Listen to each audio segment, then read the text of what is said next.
여러분 안녕하세요. 뉴스 읽어주는 여자 그리고 조한 씨입니다. 지금 오늘은 4월 8일이고 한국 시간으로 10시 24분이고요.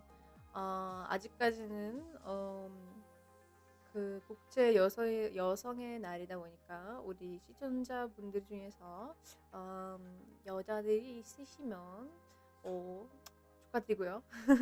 얼마 안 남았지만 그래도 축하드립니다. 여러분 우리가 이렇게 다시 라이브로 나왔습니다.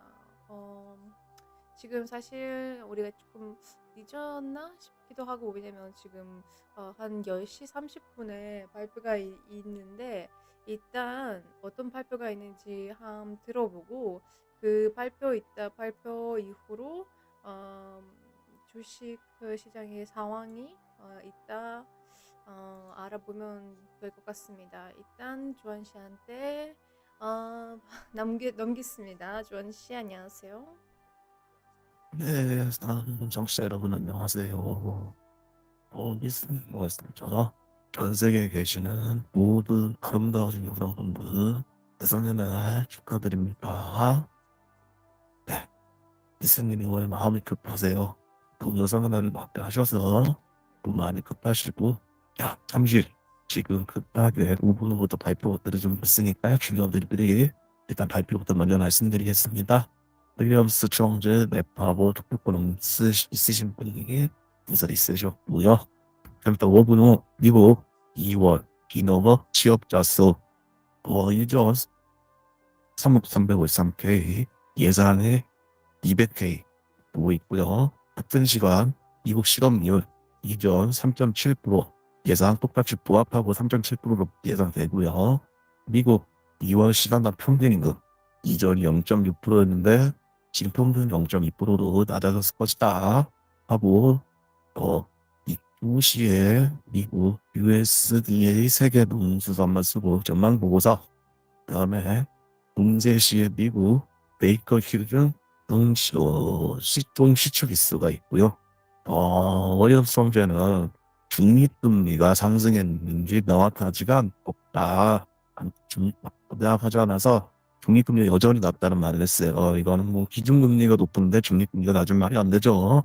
그런 부분을 말씀드린 것 같고요. 조금 있다가 이제 3분 남았는데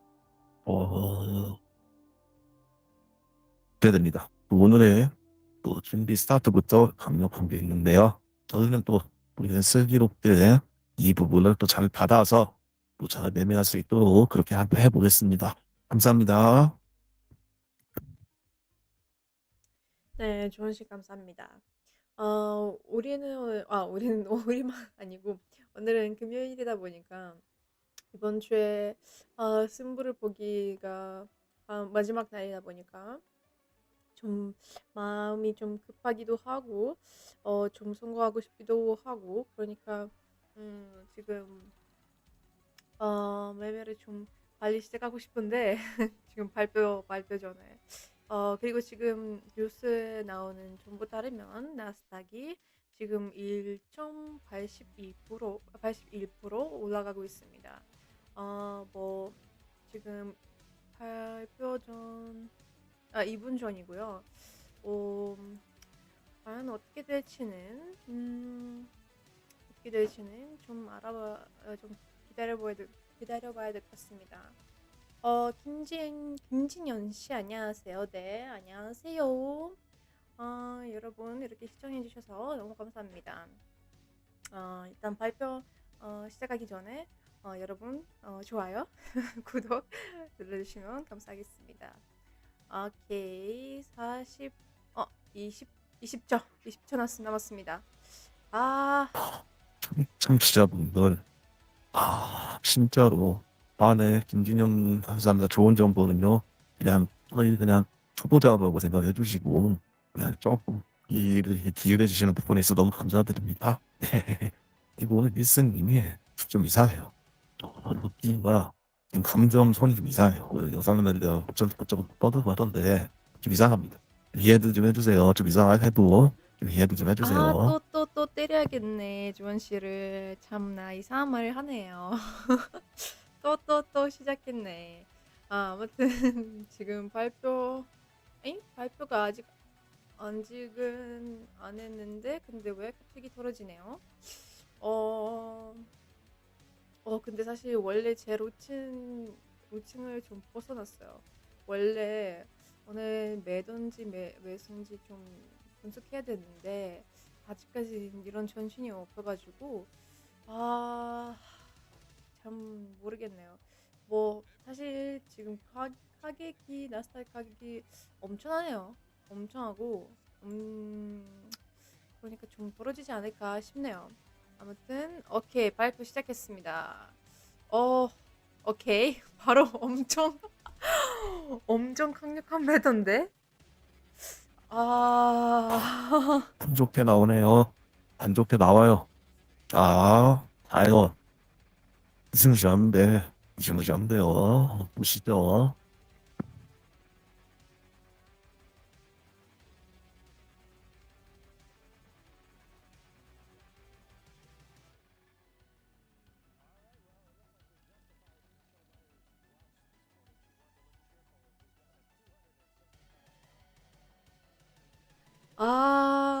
참 애매하네요. 더 갑자기 올라가고 있는데, 그래도 저는 아직까지는, 네네네네. 강력한 무빙을 보여주고 있습니다. 강력한 무빙. 바로 하나하나 바로 상방으로 가죠. 무섭네요. 재밌어지고요. 발표는, 민원업 취업자 수는 예상과 달리 275회로 많이 늘었어요. 많이 늘었고, 그래서 내려왔던 거죠. 그 다음에 이 취업률은 예상 3.7%인데 더 늘었어요. 3.9%로 늘었고요. 미국 해외 시간당 평균 임금은 예상보다 내려갔어요. 0.1%. 그런 상황이라 지금 우리는 이거예요. 어떤 상황인 거냐면 이게 좋다 나쁘다로 말할 수 있는 게 아니에요. 어떻게 보면 좋은 거. 어떻게 보면 경기가 침체해서 보면은 우리 너무 많은 사람들이 말하는 건 이건 거고 경기가 온다. 경기가 임하면 또 돈 얻고 좋은 전세가 돈이 들 거다 이런 얘기인데요. 글쎄요. 저는 그거 쉽지 않다고 봅니다. 그런 부분이 지금 심리적으로 작동해서 강력한 차트를 보여주네요. 와, 근데 참 나스닥이 참 대단하네. 지금 18,360 뭐 35원. 와, 미쳤다 진짜. 이거 제일 뭐 한 달 이렇게 한 달 안에 좀 보면서 제일 큰 가격이지 않을까 싶네요. 참 왜 그럴까? 아, 사람의 심리 말이죠. 무섭네요. 김진영님. 네, 김진영님. 쉬우신데 바로 그만으로 씁니다. 다시 또 내리고요. 그럴 때 잠시 후때 조금 안정된 데는 들어가는 게 좀 나을 것 같은 느낌입니다. 좀 지켜보시죠. 2분밖에 안 됐어요. 발표 나온 지.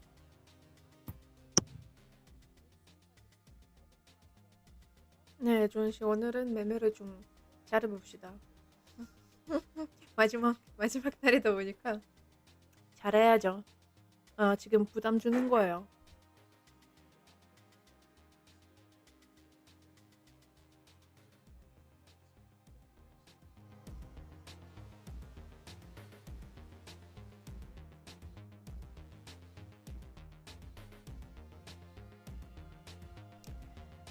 김진현 씨, 직접 매매는 안 하시나요? 아니요, 우리는 하고 있는데 지금은 그냥 타이밍을 보는.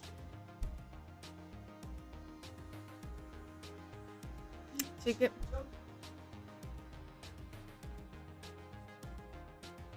아, 미정이죠. 계속 못 보셨구나. 저희는 실적 매매 트레이더들입니다. 물론 초보들이지만, 거의 지금 전반부는 보시면 아시겠지만, 지금 300만 원 갖고 거의 지금 이번 주 내에서 100% 가까운 수익률 밀리고 있어요. 오늘도 기대해 주십시오. 지금 매매 자리를 기다리고 있을 뿐입니다. 잠시만 기다려 주세요. 참, 이거 안 물어봤네. 미수님, 오늘의 느낌은 어디신가요? 아니, 저기요. 좀 전에 얘기했잖아요. 뭘로 들으셨어요? 그 엉덩이로 엉덩이 들으셨나요? 저는 오늘 가격이 너무 높아서 오늘 매도인 것 같아요. 자, 그러면 우리 청취자분도 말씀하시는데 그대로 매도 들어가자고 이유는 뭐 있습니까? 자, 들어갔습니다. 한번 보시죠. 오케이, 갑시다. 이제야 좀 벌어져야 되는데. 일단 지금까지는 느낌이 나쁘지 않은 것 같아요. 원래 같았으면 좀 불길한 기분이 좀 있었는데 오늘은 좀 기분이 나쁘지 않네요. 왠지 성공할 수 있을 것 같은데요.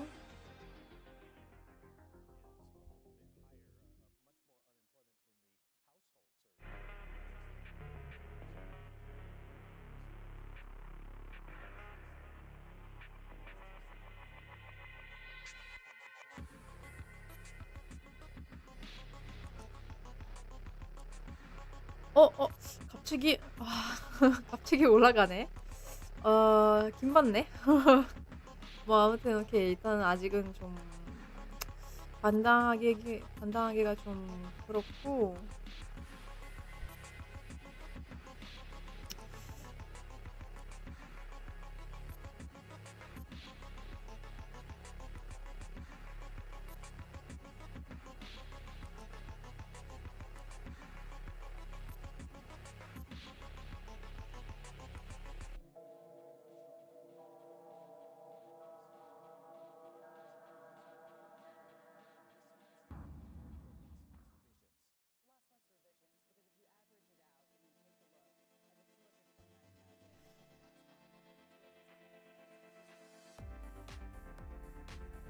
김진현 씨, 경제 정보도 주시면서 매매를 하는 방송은 처음이네요. 왠지 유명해질 것 같은 방송이네요. 아우, 이렇게 좋게 봐주셔서 너무 감사합니다. 우리는 사실 그냥 즐겁게 이렇게 매매를 하고 있는데, 전 완전 초보자고 주원 씨는 좀 많이 해보시는 사람이라서 원래는 제가 혼자 그냥 제가 직접 매매를 했는데, 근데 뭐 뉴스 보면서 이런 생각이 들었는데, 혹시 다른 사람들한테 뭐 그냥 정보를 알려주면서 이렇게 하면 방송하면 좀 좋지 않을까 싶어가지고, 근데 제가 지식이 부족해서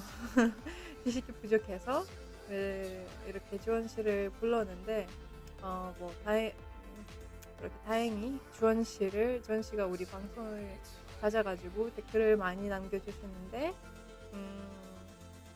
이렇게 인연이 됐죠. 물론 이 인형은 지금 완전 통과 재료로 변화버리고 있는데, 그래도 뭐 어떻게든 좋게 잘 모르겠는데 아무튼 매매를 이렇게 하고 있습니다. 매매를 하면서 뉴스도 알려주고 주식시장 상황도 알려주는 거 이렇게 알려주는 방송입니다.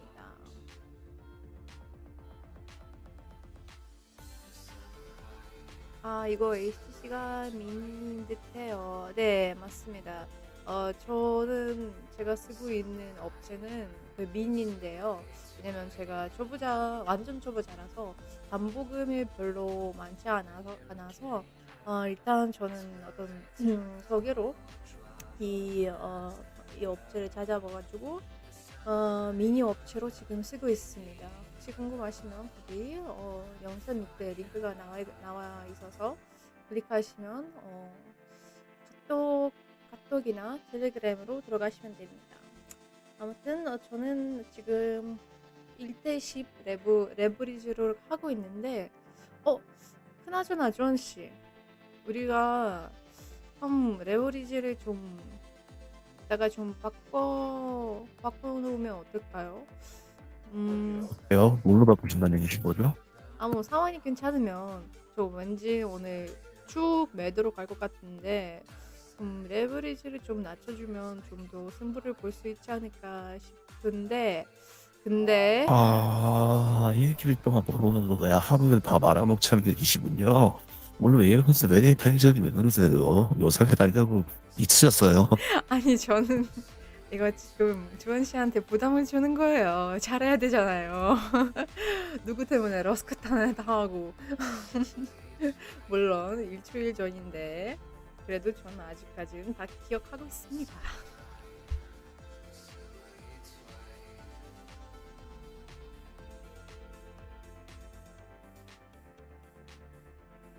네, 오늘 지금 교수님께서 조금 전에 좋게 저를 토빙을 해서 같이 어쩌고 저쩌고 하던데요. 그냥 노예라고 보시면 됩니다. 노예. 처음에 여기 올 때부터 사실은 리스님이 참 처음에 혼자 만나가지고 정말 좋았어요. 정말 관상도 좋으시고 인상도 좋으시고 참 착하다고 해서 진짜 저는 순수한 놈이 왔다가 지금은 노예라고 보시면 됩니다. 노예. 그냥 간단히 말해서 노예라고 보시면 돼요. 노예. 여러분도 항상 조심하세요. 자, 그런 말씀드리는 사이 잠시 말씀드리자면 나스닥 우리 저번에 나날이 되고 있어요. 나스닥 상승으로 바뀌었고요. 달러 인덱스 지금 많이 떨어지고 있습니다. 중년물 채권, 2년물 채권 떨어지고 있고요. 비트코인 잠시 조정 받는 분위기다가 다시 67,500에서 다시 또 날아갈 수 있는 준비를 하고요. 월등 급등했습니다. 안전자산을 쏘신단 말인 거죠. 네, 청취자 여러분들 이런 부분 유념하시면서 또 내외 준비하시는 걸로 그렇게 하시면 되겠습니다.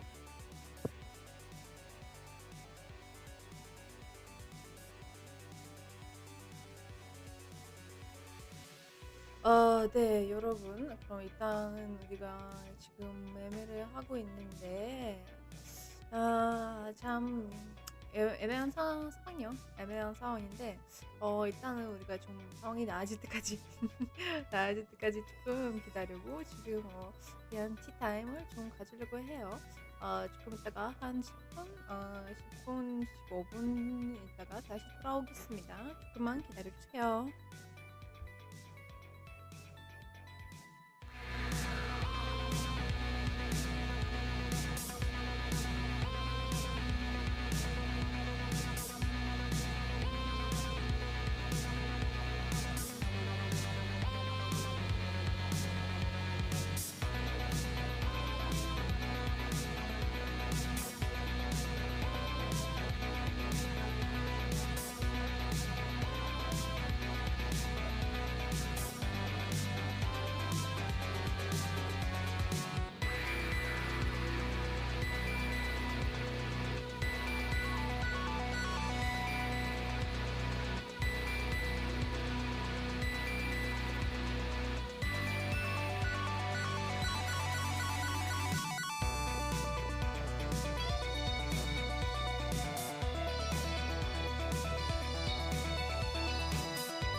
marketing, one of today's greatest marketing triumphs in the entertainment field is video games. It's a business which has tripled in size in just 3 years. Ron Hendren went out in the field to bring us this special report.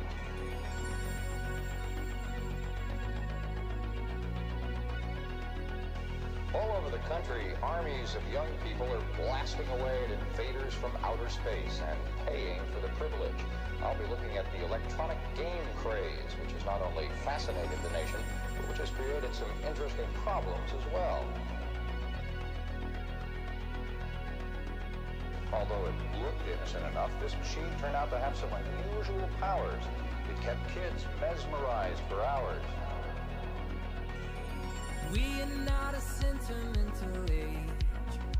We don't want our parents China or their ticker tape parades. We are not a sentimental age. We're all getting high on fire escapes. We are hooking up with strangers we will never see again. We are not a sentimental age. We are not a sentimental age.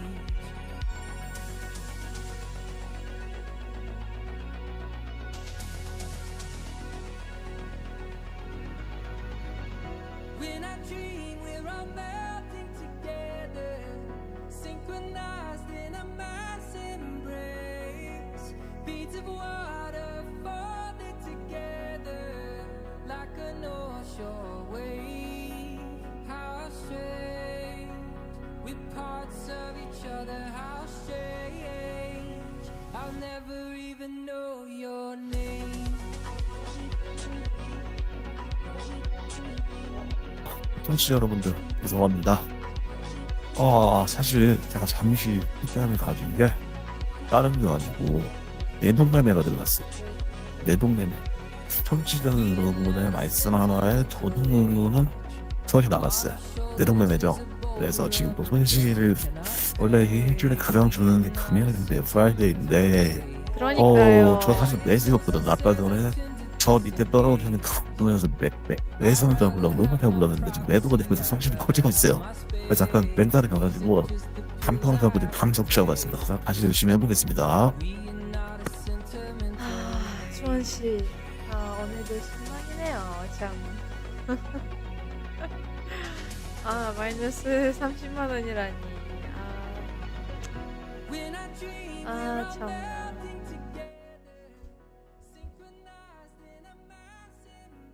이제 시작이에요. 장 시작 때 지금 나온 발표들이 또 좋다고 다들 보고 있지. 어쨌든 우리 파월의 형님이 또 비둘기족의 말씀들 하셔서 장을 상승 역사를 또 신곡단 돌파를 만들었는데요. 오늘도 과연요.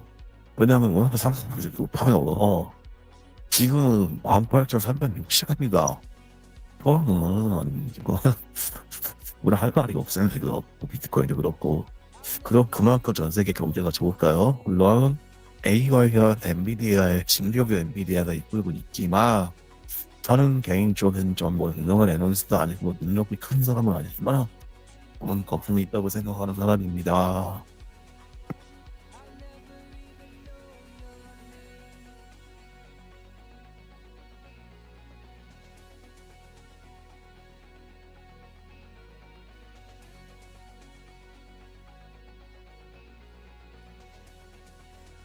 네. 아무튼 여러분, 일단은 제가 잘못 판단했다는 거 맞아요. 아직까지는 뭐 매도 타이밍이 아니었고, 지금 계속 나스닥이 계속 올라가고 있는 상황인데, 근데 뭐 아직까지는 전 시장까지 좀 시간이 있으니까 35분 남았기 때문에 그 이후로 좀 돌아줘야 되는데 그때까진 좀 이 상황을 좀 수습해야 되는데 뭐 아무튼 주원씨 파이팅 하세요. 무슨 일이시지? 오늘 욕을 안 하시네. 화이팅 여러분 부드럽게 얘기하시네요. 근데 내동매매도 저의 책임입니다. 하지만 제가 지금부터 또 청취자로 새로운 정치자로 볼 때 현혹이 됐는데 그거 도망가졌네. 발생이 없으시네. 진짜 불편한 스타일이시네요. 이제부터 제가 수익적 매매를 어떻게 하는지 오늘 멋지게 한번 보여드리겠습니다. 기대해 주십시오. 또 텐션이 올라가네. 아, 데리고 싶네. 저랑 텐션이 안 맞아. 지금, 우리가 지금 성애를 보고 있는데, 텐션이 어디서 나오는지는 저는 잘 모르겠네요. 저는 이럴 때쯤 이런 손실을 보고 있을 때는 전 텐션이 완전 떨어지는 사람이다 보니까 마이너스를 보기가 참 싫어요. 그래도 지금 조금 떨어지고 있는 것 같은데 아직까지는 별 효과 없을 것 같아요. 아쉽게도.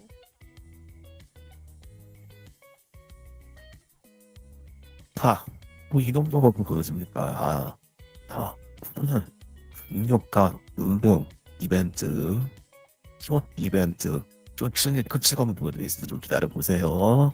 조금 전에 사실 찬스였는데 예약 승부 기승전을 보려고 늦었어요. 좀 더 참아보겠습니다. 여기서 만약에 내려가면 그냥 다시 시점을 잡을 것이고요. 이대로 원래는 다시 보면 예약수 오늘 로스코 가고 저는 가겠습니다. 하기만 해봐요, 진짜. 저 아직도 화가 나요. 그때 러스코 당한 거. 아직까진 화가 나요. 조심해요, 조원 씨. 아시잖아요. 제가 화가 나면 제가 되게 무서운 사람이잖아요. 다시 이 거를 보고 싶으시네요? 없습니다. 뭐 인생 뭐 있습니까? 인생 한 번 하는지 뭐 가는 거예요. 뭐 어차피 뭐 잘못되면 뭐 로스터 다 하고요. 또 다시 담배를 두고 하고요. 대출 받고요. 또 갖다 받고요. 그게 인생이죠. 뭐라고 해서 삽니까? 내 돈 내놔요. 내 돈 내놔요. 내 월세를 갚아야 돼. 월세 내야 돼. 밥 먹어야 돼. 돈 내놔요, 좀.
자, 장시작 28분 전, 장시작 28분 전, 이제부터 들어갑니다. 오늘 로스크 가보합니다. 아니, 아니, 뭐야. 아니, 저랑 상의도 안 하고, 뭐야, 이거, 진짜. 아니, 지금, 일사님, 잠깐만, 뭐, 왜요? 아니, 사기가 얘네하고 어디 있습니까? 아니, 우리 똥이잖아요. 진짜 도맨도맨 아, 진짜. 진짜. 아니, 마이너스 60만 원. 지랄, 진짜. 씨. 여러분, 더 당했습니다. 저 사기 당했어요, 진짜. 주원 씨를 여기 유튜브로 더 데려오는 것 자체가 제가 사기 당했습니다. 돈만 날리고, 진짜.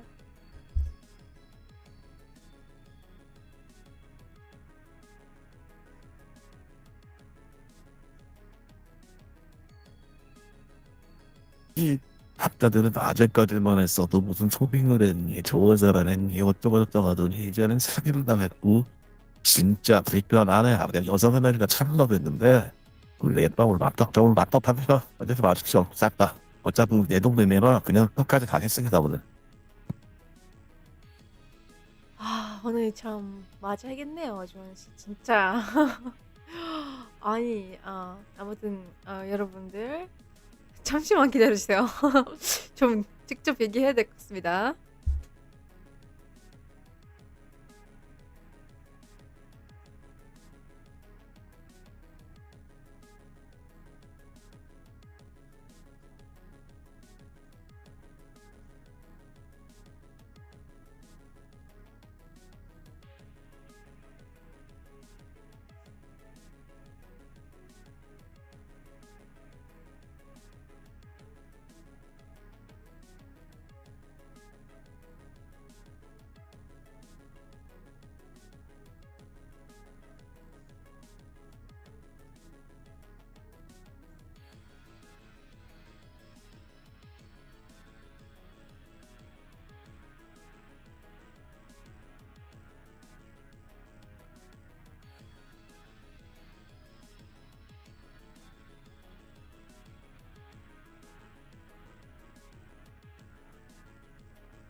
자, 보세요, 리스님.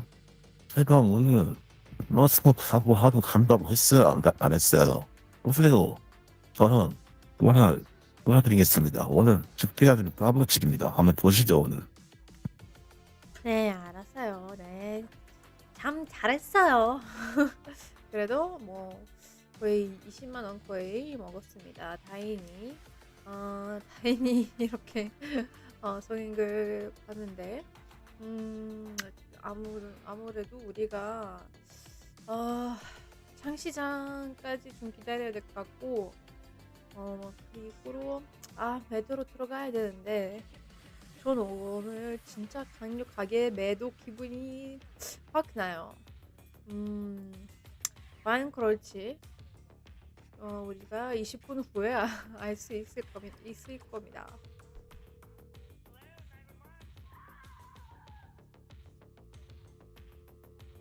자, 그렇죠. 또 한 번 한번 보시죠.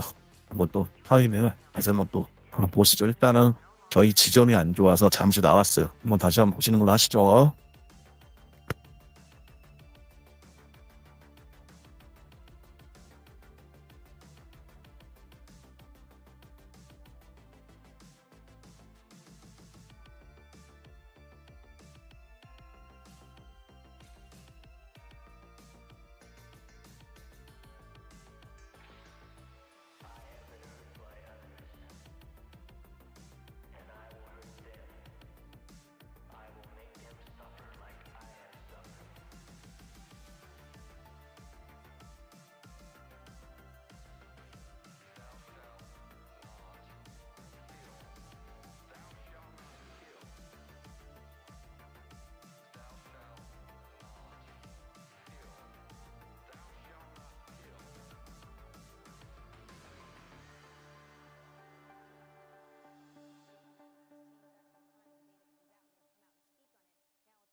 Synthwave with all your favorite artists. What's up? This is Miami Nights 1984. This is Celerec LA Dream. This is FM 84. Hey everyone, this is Arcade High. I'm Alex, aka Highway Superstar. This is Night Ride FM.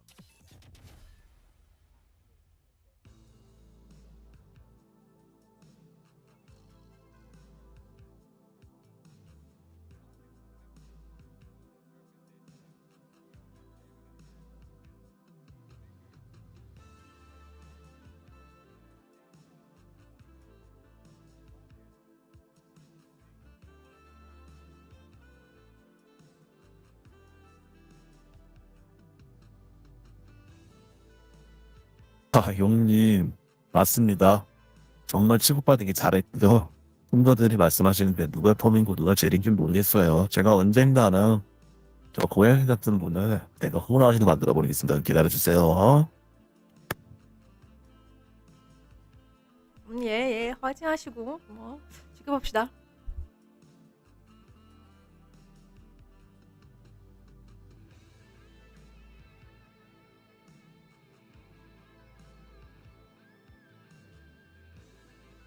그리고 여러분 지금 뉴스에 보시면 지금 나스닥이 뭐 똑같은데 지금 1.51% 계속 올라가고 있다고 하는데 뭐 자꾸 보니까는 맞는 말인 것 같기도 하고 근데 아직까지는 애매해요.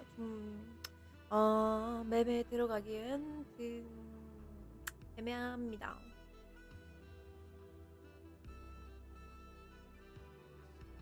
사실 숏으로 모두 바로 들어가도 되는데요. 또 오늘은 길게 보기 위해서 좋은 지점 한번 찾아보는데 무서운 게 신고가를 자꾸 돌파하는 상황이어서 이게 무서운 거예요. 사람들이 열려있다는 거죠. 사람들이 열려있어요. 어디까지인지 모르겠다는 거죠. 왜냐하면 부모에 의한 매수세가 많이 들어와 있기 때문에 자, 이런 부분 감안해서 인간지표 감안해서 또다시 지적 찾도록 노력하겠습니다. 장실자 17분 전인데요. 저희는 5분에서 10분 정도 라이심 공부해서 좋은 데서 찾기 위해서 노력하고 만약에 찬스 보면 바로 들어가겠습니다. 네네. 네, 여러분 조금 있다가 다시 돌아오겠습니다.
just missed the last bullet train on picking up duration at a 10-year level, or will I get another opportunity, as it were, to get a higher yield? Do you think you should step in now on sovereigns in the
참시작 5분 전, 당시작 5분 전이고요. 제가 잠시 봤던 약간의 매도로 내려왔고요. 이제부터 장시작까지 진행한 것 같은데요. 지금 현재 달러 인덱스는 많이 내렸다 다시 조금씩 반등하는 입장이고요. 나스닥도 좀 내렸던 거 다시 반등, 장시작을 준비하고 있는데요. 한번 보시죠. 과연 지금 오늘의 발표가 물론은 투자자들부터 어떻게 반응이 오는지 장시작 때 알 수 있을 것 같습니다. 네. 그리고 저는 아직까지는 매도라고 생각하고 참 가격이 너무 높고, 그리고 금요일이다 보니까 좀 변동성이 있어야 되지 않을까 싶네요. 뭐 물론 오늘 좀 롤러코스터 없었으면 좋겠는데, 근데 이건 감당할지 몰라요. 아직까지는 예상할 수 없는 예상할 수 없는 거라서 참 5분 있다가 알 수 있을 겁니다. 뭐 매도이길 바라고 기다려야 되겠습니다.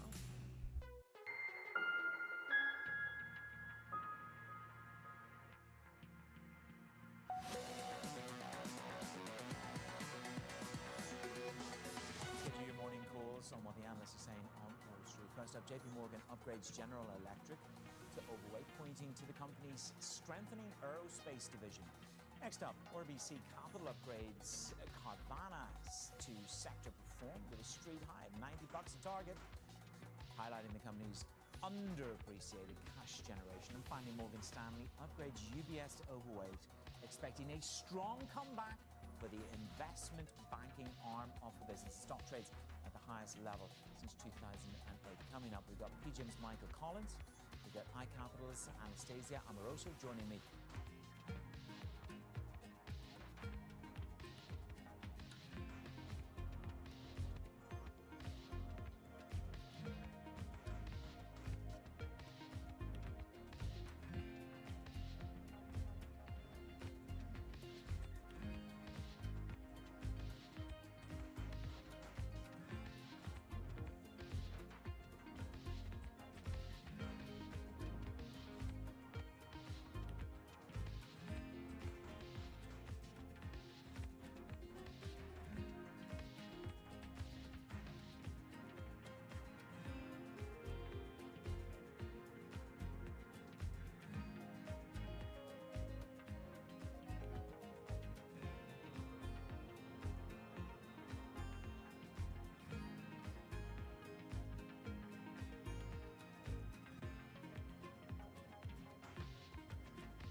I think this will probably go down in history as one of, if not the largest financial crimes ever.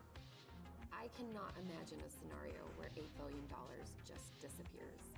Bankman-Fried has pled not guilty to multiple fraud charges. Sam was just too 여러분, 2분 전입니다. I'm going to give $1 billion in the next 2 좀 years. 긴장되네요. That catches everybody's attention.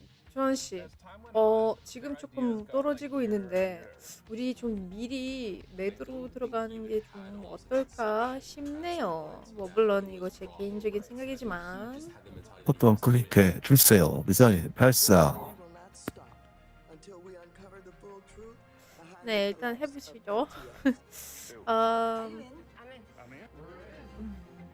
참 모르겠네요. 갑자기 매도를 들어갔는데 갑자기 자신이 없네요. 여자의 텐션 이상한데요.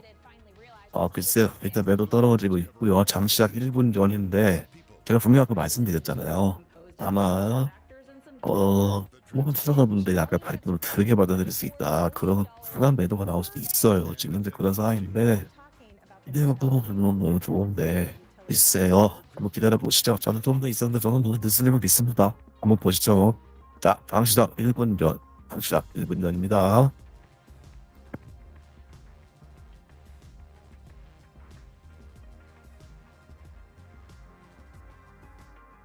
U.S. jobs numbers are released. Bloomberg has the report under surveillance with crucial data and expert analysis at terminal 오케이. Nobody covers jobs day like Bloomberg. 5, 4, 3, 2, 1. 발사! 제발 지옥으로 떨어져라.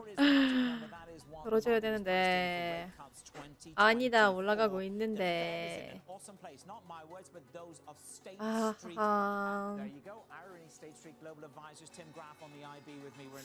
애매하네.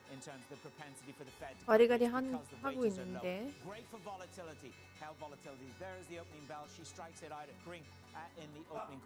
강력한 기싸움 중인데요. 보시죠. 제 느낌은 뭐 완벽한 나가는 아직 안 해요. 아직 안 해요. 아닌데 난 믿습니다. 오늘의 텐션 필리. 근데 이상한 날이지 않을까 리스님은 또 충격을 주지 않을까 걱정은 되는데 강력한 하반 압력 지금 내려오고 있습니다. 지금 내려오고 있어요. 네, 양전했습니다. 양전 플러스로 바뀌었고요. 자, 여기서 어떻게 될지 누가 보면 우리가 어떤 경기 보는 것 같아서 약간 텐션이 그런 것 같아요. 아 그래요? 좋아요. 완전 경기 분위기인데 뭐 사실 비슷해요. 우리가 지금 매매하는 거 경기랑 다르지 않습니다. 아 그리고 여러분들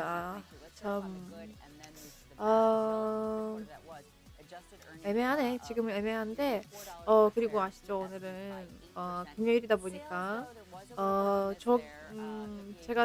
저처럼 이렇게 그냥 감으로 안 갔으면 좋겠고 좀 조심하게 매매를 해줬으면 좋겠습니다. 오늘은 좀 위험합니다. 아무도 몰라요.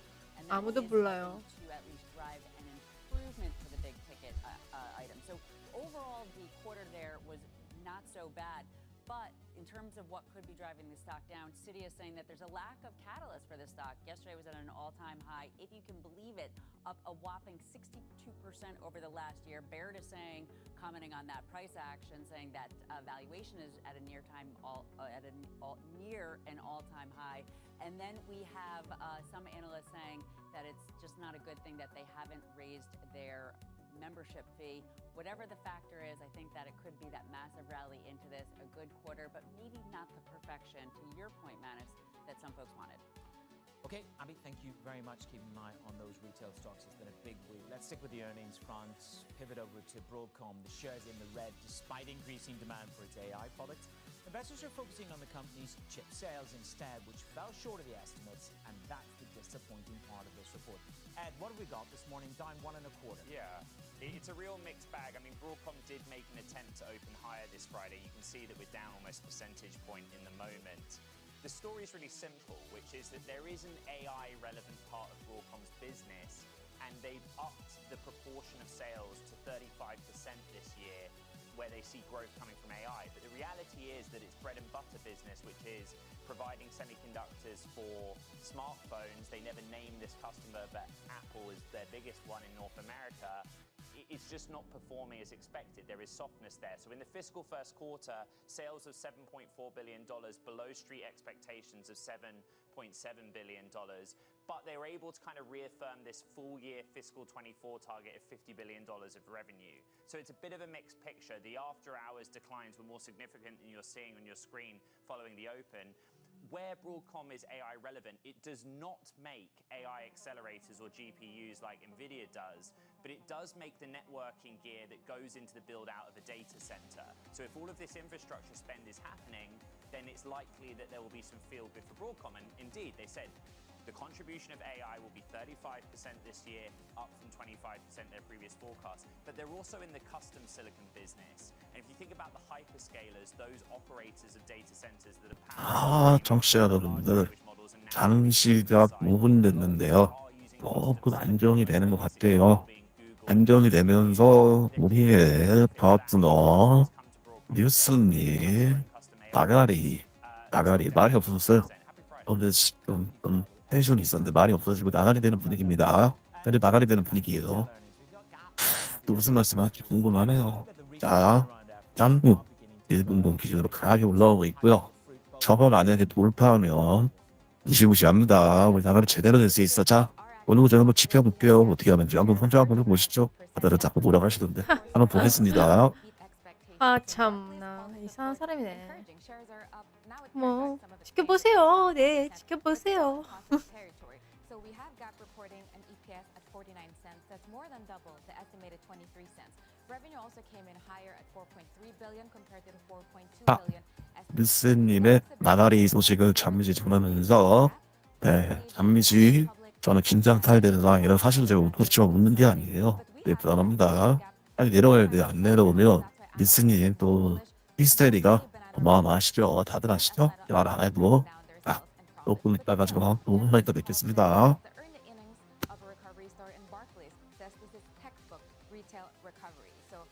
Barclays even raised its price target.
Let's get a little bit more on this jobs report today. We're joined now by iCapital's Anastasia Amoroso and PGIM's Michael Collins. Looking at the 2-year yield, this is what we're showing our viewers this morning, 445. We are down. This is the very short end of the curve, trading with a lot more surety. Michael, Anastasia, good morning to you both.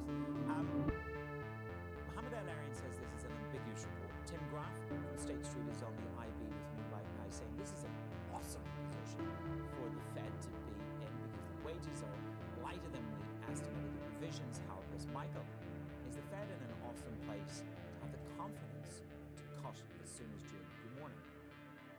Good morning, man. People love to criticize the Fed. It's hard to look for fault in their behavior really through this cycle.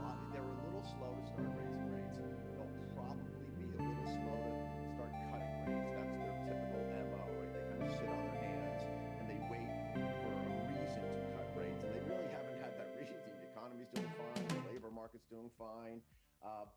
오, 뉴스님 작전 성공, 강력한 음보 나타났네요. 그래서 플러스 얌전 전환하셨고요. 역전에 예언되셨네요. 익전은 본인에게 하시고요. 잠시 장시자 10분 후를 말씀드리면 달러 인덱스 다시 상방 올라가고 있고요. 비트코인 또 미쳤네요. 비트코인 또 미쳤어요. 68,500을 돌파하고 있고요. 또 미쳤습니다. 지금 또 미쳤고요. 그 다음에 골드는 다시 그 자리는 뭐 신종채권 올라가고 있고요. 이념채권 올라가고 있고 이유가 뭘까요? 마이크로소프트가 0.44, 웹프로 오랜만에 얌전하고 있네요. 플러스 0.41%, 아마존이 플러스 0.01%, 메타도 플러스. 역시 엔비디아 오늘도 플러스네요. 도대체 진짜 할 말이 없네요. 할 말이 없어요. 그런 것들 때문에 올라가다가 지금 뭐 때문에 약간 허가가 나니까 약간의 발표를 꺾어보는 게 아닐까 이런 생각이 좀 드는데 한번 지켜보시죠, 여러분들. 자, 일단 미스님이 이제부터는 신이 나셨으니까 잠시 말씀 나눈 걸로 하고, 저는 잠시 기운이 없어서 밥 좀 먹는 잠시 갔다 오겠습니다.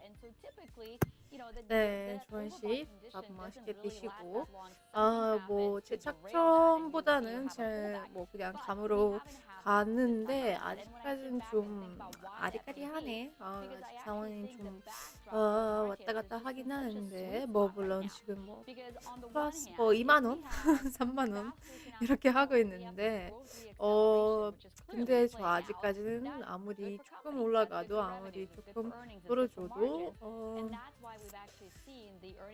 저는 매도 맞는 것 같아요. 이거 그냥 제 개인적인 생각, 개인적인 감이다 보니까 그냥 뭐 참고하시면 되고 아니면 그냥 무시하면 되고 아무튼 뭐 조금 봐야 될 것 같고 저는 그냥 이 포지션을 유지하고 싶어요. 왜냐면 제가 18,370 안에 돌아가는데 여태침 언제? 어디? 기억이 안 나요. 아무튼 여태침 들어가는데 왠지 돈은 안 올라갈 거고 이렇게 와리가리 하면서 계속 떨어지지 않을까 싶네요. 아무튼 제 계획은 그렇습니다.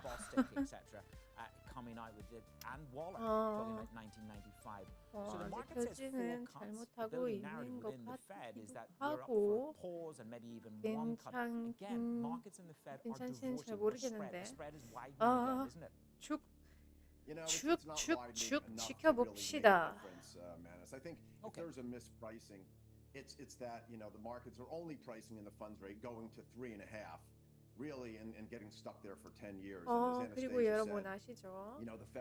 심심할 때 그냥 좋아요, 그냥 구독, 그냥 가볍게 눌러주시면 감사할 거고, 그리고 우리 채널도 추천해줬으면 좋겠습니다. As a similarity because right after the kind of S&L crisis balance sheets kind of got cleaned up and we had the GFC, we have a tighter regulatory environment, we just came through this brutal pandemic. We haven't had the time to kind of over lever the system again. The private sector, including the financial sector, the housing sector, some of the big cyclical sectors like commodities and autos and housing and home builders are delevered.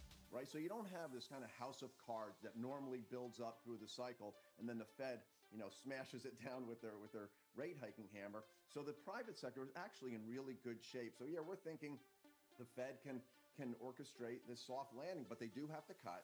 5.5 is too high of a funds rate when the inflation is about half of that, right? So we've just entered the period for the first time this cycle where the real funds rate is significantly positive, right? So that's really what can start to bite over the next year if they don't move. But again, I think the soft landing camp is really the way to go here. Okay, we've got two full bullish narrative there. Yeah, you're right in terms of the real rates. Michael, Anastasia, stay with me. A little bit more work to do. Coming up, President Biden makes his pitch at the State of the Union. My purpose tonight is to wake up the Congress and alert the American people that this is no ordinary moment either. The latest from Capitol Hill, the conversation on Bloomberg.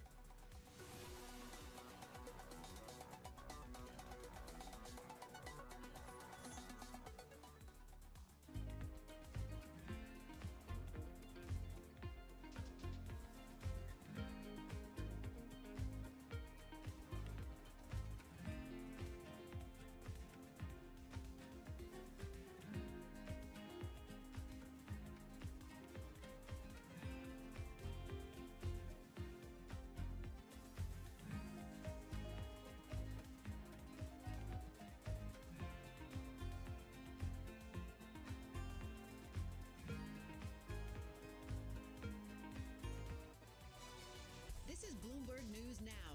News when you want it at the touch of a button.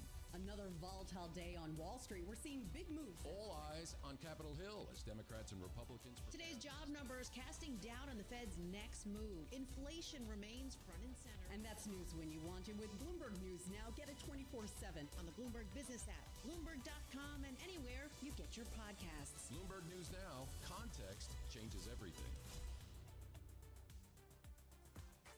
What are you most worried about in the global economy now? Is it the geopolitical environment, U.S.-China, Ukraine? Is it inability to pass the debt limit extension? What are you most worried about? I think most of the time I would answer the same way, a financial crisis. As a human, I worry a lot about the Chinese invading Taiwan and World War III coming on. But in that case, I don't think whether you invest with David Rubenstein or Cliff Asness is the really big issue. So I think a financial crisis I worry about if they're very unpredictable. After the fact, everyone predicted them. But before the fact, they're not very predictable. I don't think anyone wants a financial crisis. You think you'll do well, and something happens that boomerangs, and you don't. Well, as we talk, we've seen Silicon Valley Bank basically go under and have to be bought. And there are other banks that have some challenges. Are you worried about a banking crisis or not so much? Worried enough to put it on my worry list. I have no special knowledge of banks, commercial real estate and banks that deal in that, maybe a more nerve-wracking place, how that shakes out in cities. So yeah, those things worry me, but not especially more. I think even before SVB, I would have said financial crisis is a very low probability. When someone says their biggest worry, doesn't mean they think it's likely. It means they think it's possible and would be terrible.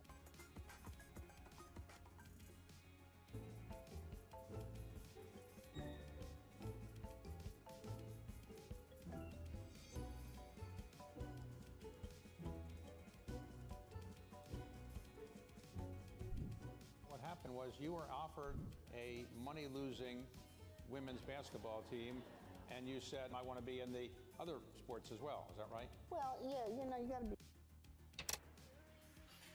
Ever wondered how AI can change the game? Get ready to redefine new possibilities with the Sky Sport Native. The game-changing AI-powered solution is here to revolutionize the sport landscape, unlocking a whole new level of efficiency and precision. Elevate the game strategy, fuel players' performance, discover future athletes, and amplify your fan experience. Stay ahead of the game. 아, 여러분 지금 잘못하고 있는 상황인데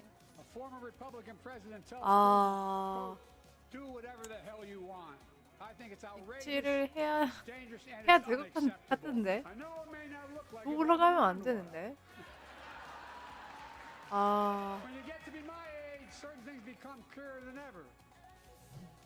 President Biden jump-starting the 2024 개빡치네. presidential race last night at the State of the Union address, taking aim at Donald Trump and the Republican Party members over an array of issues, including foreign policy, immigration, and 어떻게든 수습해야 될 것 An 같은데 energized Biden also looked to quell the concerns over his age and mental fitness. Amri Hordern had a busy and long day yesterday. Amri, what do you think the outstanding part of that State of the Union was? What did he grip? I think it was this one moment, and Biden has actually said this before, but he reiterated and saved it for the very end of the speech, Manus, when he said, it is not how old you are, it is how old are your ideas. In that one line, which is going to be a pivotal line he's going to take to November, he did two things. One, he addressed his age concerns, but he also wanted to put a different path forward than the former President Donald Trump, who overshadowed this entire speech. You know, let's be clear, this was a political speech. Many analysts I'm talking to say it was very partisan, and it was a campaign speech. He didn't mention former President Donald Trump by name, who's going to be his rival in November, but he kept saying his predecessor. And with a number of issues right off the top, whether it came to Ukraine and NATO, when it came to January 6th, and when it came to reproductive rights and abortion, he constantly tried to show how big the gap is between his vision and the former president. And I suppose the question is this: which of those translates down to those swing states, Anne-Marie? Because some of them are much more prescient issues in the swing states than others? The differential, which do you think cuts through is a phrase that we use with the electorate? Well, I think it's very early on right now. Libby Cantrell of PIMCO was on surveillance earlier today, and she talked about the fact that it's really hard to digest what's going on in terms of policy because at this point in a normal American election cycle, we'd still be in the middle of a primary. But we've already had the general election cycle underway. And many would argue it's been underway since they last faced off against each other in 2020. So when it comes to these swing states voters, at the moment, Trump is leading Biden, according to our polling with Morning Consult, in all of these swing states. His biggest issue last night was going to be his age, given some of the damaging polling about the concern voters have about his age. In our swing state poll, 8 in 10 of these voters in these key battlegrounds say he is just too old to be elected. So Biden really wanted to show that he was up for the job, but the bar was very low going into it. When you look at some of the YouGov polling, only 16% expected him to come out like that. So he cleared that bar. The question is, can he maintain it? Yep, let's see. As you said, it's going to be a long, long campaign. It's a very different cycle that we're going to be in through this. Anne-Marie, thank you very much. Anne-Marie Bordern in Washington. Anastasia Amoroso, Michael Collins, I'm my guest this morning. Anastasia, good morning. You say we're already preparing in some format for a Republican basket. The question is the momentum of that Republican victory in terms of whether it's a clean sweep is going to drive this narrative. This is the outperformance of Morgan Stanley Republican basket relative to Democrat, relative to SPOOs. How much attention are people paying this far out to positioning? I think people are starting to pay attention, and you sort of wouldn't know it from looking at the overall markets because those are moving on growth and Fed policy. But as those baskets show, hedge funds, for example, are certainly starting to position for certain outcomes. So if we look at, for example, flows going into some of those Republican outperformer baskets, the positions are definitely picking up. And so the longs are picking up there, the shorts are picking up on the Democratic side. And, you know, you could make the case that some of the Republican baskets are also going up because they have a high degree of cyclicality. So when you look under the hood, it's things like financials, it's things like industrials that really comprise the bulk of those outperformance baskets.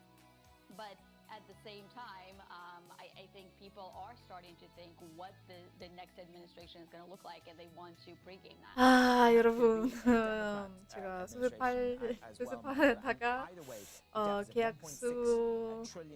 계약수를 잘못 눌러가지고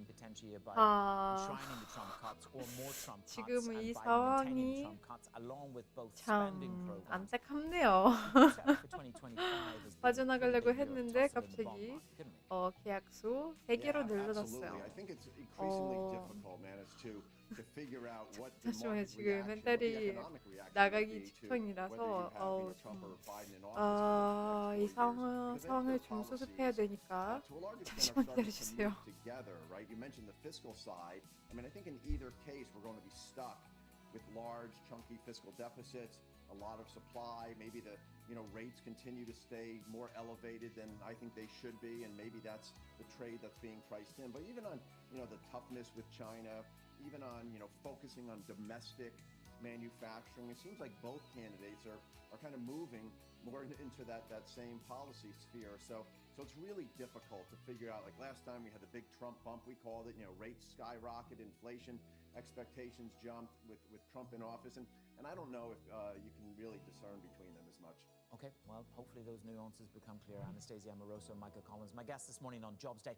Thank you for your contribution. Coming up in the show, we'll set the agenda for the rest of the day with our trading diary.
The younger generations are more, of course, pay more attention to sustainability, and so they are looking at brands that are greener. But you have to make sure you're authentic because they hate greenwashing. But what is very important to remember is that none of them, whether they're young or not, will ever sacrifice product quality and efficacy to sustainability, which is why part of the big transformation of our R&I, where there's this €1 billion we spend every year, most of it is spent on transforming our formulas from petrochemicals to biosourced ingredients and green sciences, but without losing the efficacy.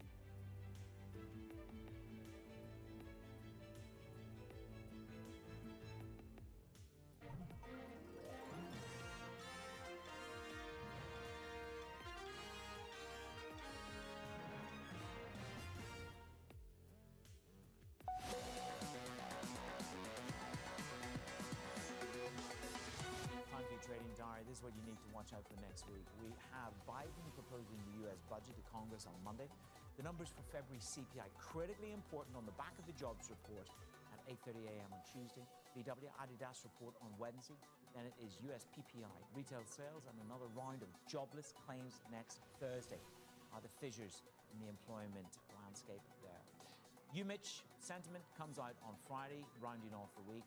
That was Countdown to the Open. I'm out for a week. I'll leave you in the hands of Danny Berger next week on Bloomberg.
Top names in tech are on Bloomberg. There's a natural tension between the need of a supplier to scale and the need of the customer, the car maker, to differentiate, try to make something that is unique. We have a long-term partnership with Tesla, and it's still strong, but Tesla is not the only partner that we're seeking, and we want to diversify and really make the EV market in general stronger and sustainable. All these devices becoming smart devices, they all need a brain inside that helps them learn what to do. That brain inside is ARM. I'm believing the next user experience is going to be based on Gen AI on the phones. We're optimistic that we could start to see devices as early as this year. Our job is to provide great index products and then to be the listing exchange for those index products that allow investors to invest in all sorts of tradable instruments, including now Bitcoin. Nobody covers technology like Bloomberg. Context changes everything. Nobody brings you top names like Bloomberg. The point is that the economy is doing very well in the Netherlands, but the election was very much focusing on migration. They had made 26 attacks. We'd given warning after warning, but we hadn't taken action. Parliament has to stick to this and has to comply with the debt brake. The debt brake is really a good ally. I think we have made addressing inequality a key sort of driver of our policies. Bloomberg. Context changes everything.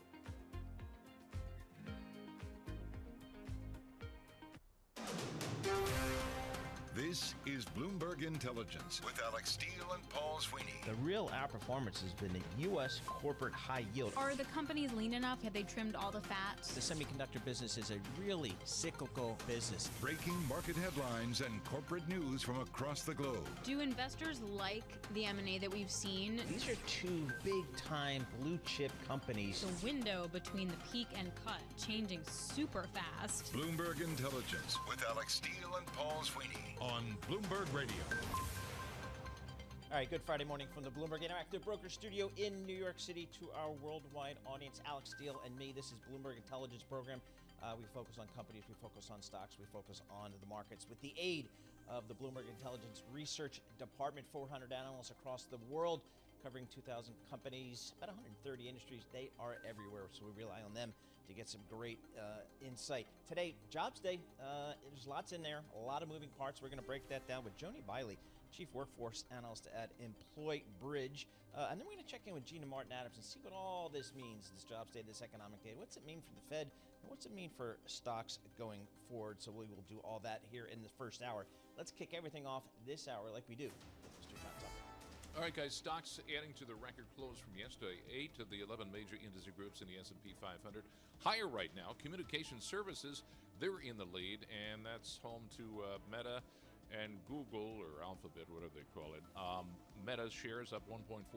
Google shares, Alphabet shares up 2% right now. So the latest jobs report, that seems to be reinforcing bets the Fed's going to start cutting rates as soon as June. Employment surpassing expectations, while wage gains, they moderated, so that adds signs of a healthy economic growth and softer inflation. And in fact, traders fully pricing in a 25 basis point rate cut at the June meeting, in a total of about 100 basis points of easing by the month of December. Economist Claudia Saab reacted to this morning's economic data. We still have an economy that's really moving and a labor market that's still working well, although not in the way that we've seen last year, where it was still just going really strong. Right now, the S&P 500, 29 points higher. That's up 0.6%. 5186 on the index. The Dow Jones Industrial Average up 171 points. NASDAQ 174 points higher. That's a rise of 0.4%. 2-year yield 6 basis points lower. That is at 444 after the economic data. The 10-year, that is down just 1 basis point, 4.06%. And we're brought to you by IBKR.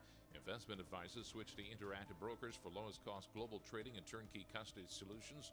No ticket charges, no conflicts of your interests at ibkr.com/RIA. And we check the markets for you all day long right here on Bloomberg Radio. I'm John Tucker. That's your Bloomberg Business Flash. You made it to Friday. We did. That's something. Limping along, I gotta say. Yeah. Everyone I've talked to said this week felt so long. I wonder if it was like the deluge of water that we got. But just this melted weekend, everybody. Yes, the clocks, what do we do? we're gonna lose an hour. Spring forward. So it gets Spring sunnier, forward. but we lose an hour. But if you're getting up early on a Sunday morning for a flight, that could be a problem. It's not For nice. the alarms. Let me get out the smallest violin on the planet But you Earth know for people are Paul. missing that flight because You of know that. people like, are missing that flight. 100% that will not You're work going to out be on for some that people. flight, I assume. I will be on that You flight. kidding? Don't worry about Paul's it. gonna be I'll all figure over it out. All right, John, thanks so much for that, John Tucker.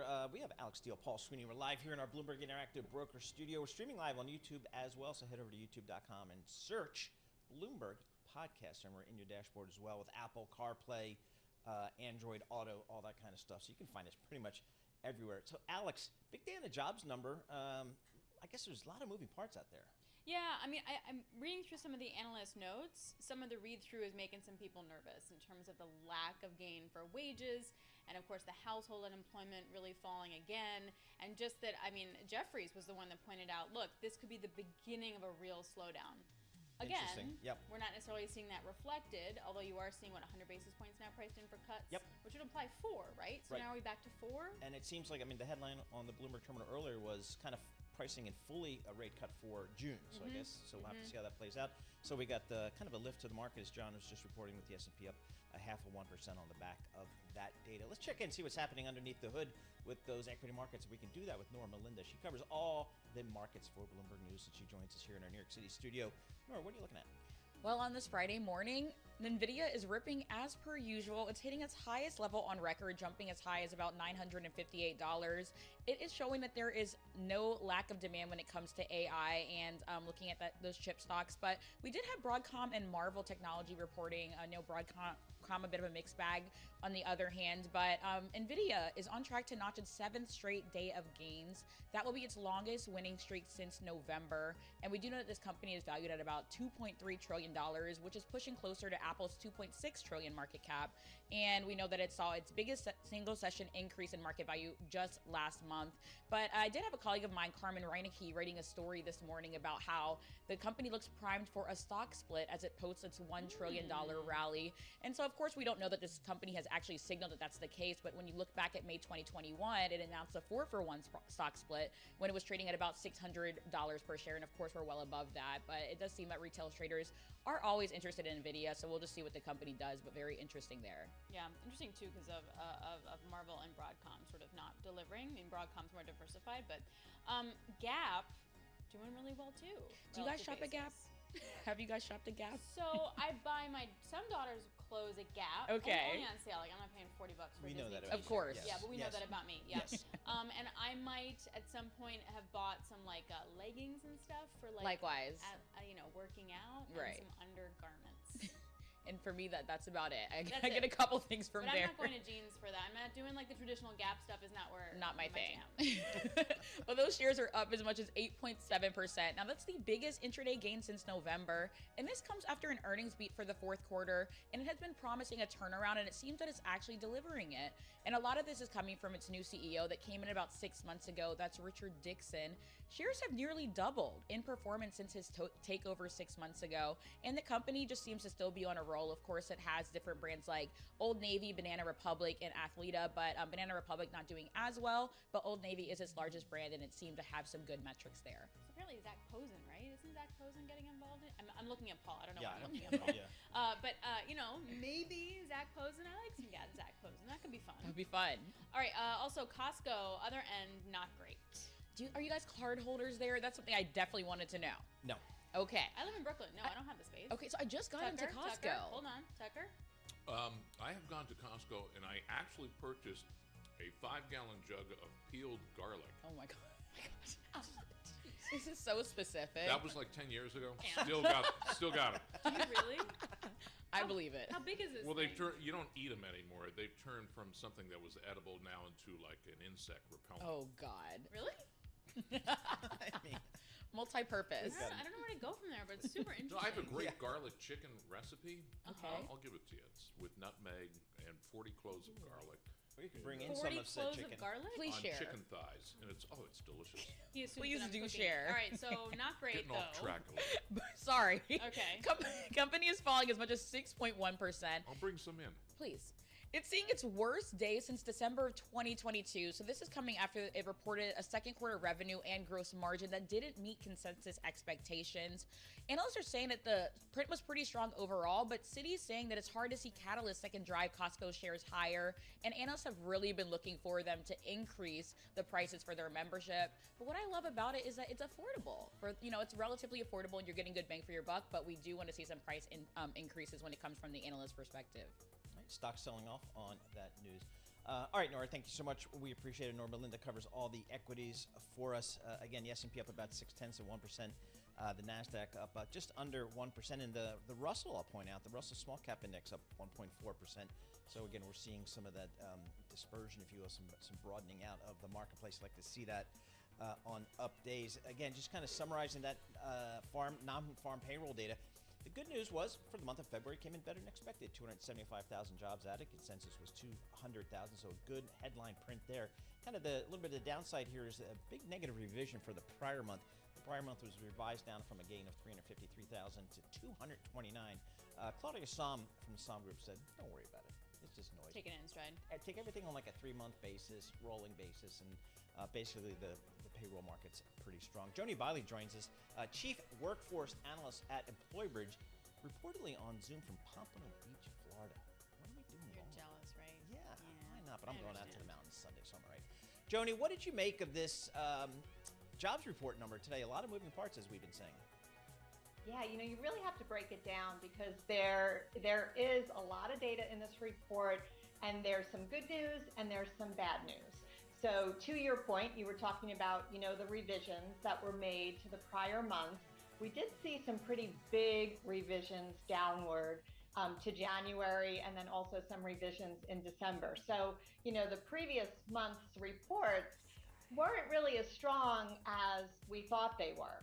But however, if you look at the overall job growth, the U.S. is adding jobs to the economy, mostly in the healthcare sector. We did see growth in the retail sector. Construction added over 20,000 jobs. So, there is some good news. And we continue to see wages also moving up in the report as well. So, but Joni, do you care that the wages were moving up less? Yeah, we're definitely seeing a slowdown. I think with, wage growth has been so strong over the past few years. So I expect them to flatten. I do think, wages will kind of soften. But I was surprised actually to see that we're still having some decent wage growth. Go ahead, Joni. I'm sorry. Well, the one thing I was going to say that concerned me the most about this jobs report was actually the household survey. And that's where you saw unemployment, tick up to 3.9%. And when you look at the data and kind of break that down, we see that the population is growing, the size of the labor force is growing, but we actually have over 330,000 more people on unemployment. And that concerns me. So, we have these two surveys. And so when you look at, the establishment survey, the headline number of, 275,000 jobs being created looks great. But that household survey is really concerning that we're seeing more people on unemployment. So, Joni, I think when you listen to earnings conference calls from companies in just about every industry, they say it's still really hard to attract and retain good talent and labor. Are you still seeing that? Is it as acute today as it was maybe a year or two ago? Yeah, it's definitely softened a bit. The job market, was much stronger last year and the prior year. Even coming out of the pandemic, we just had robust growth. It was a very competitive market. People were quitting their jobs, going somewhere else. The grass was greener, making more money. Now we're starting to see, the quits rate is coming down.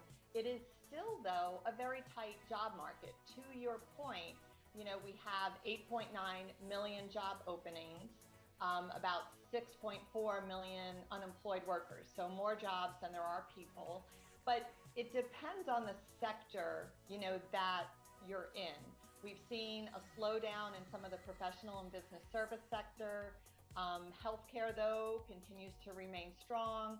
Leisure and hospitality, it is very hard to find people in that industry. So we've seen wages really start to increase, and employers are focused on that, employee retention strategies to keep their workforce engaged and keep them with them.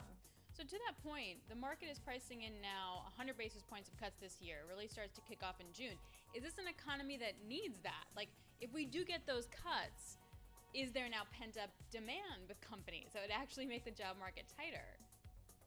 Well, I do think if we get those cuts, even if it's in the second, half of the year, that will help many companies feel better about investing and start hiring again. Because what we see at EmployBridge is employers are talking about hiring. They say they have the demand, but they do seem a bit cautious. They're not adding, to their payrolls as quickly as they have before. And I think they have to be careful with their cash position, and certainly, their debt. And the interest rates being high, of course, that's impacting companies with making those investments. So if we start to see those rates, begin to ease, I would certainly feel better about companies starting to add to their permanent payrolls again. Joni, last night was the State of the Union address, and one of the key issues was immigration issues at the border. How is immigration, whether it's legal or illegal, how's it been impacting, or have you seen it anywhere in the labor market? What are your clients saying? Because I was speaking to a buddy of mine who owns a restaurant just yesterday, and he was saying for the first time in 3 years, he actually has everybody he needs for all his shifts. And these are busboys and waiting staff and dishwashers and things like that. Has it shown up in your work? Yeah, so I think it's still too soon to tell, to be honest with you. It definitely will have an impact when you look at the numbers of people that are coming into the country.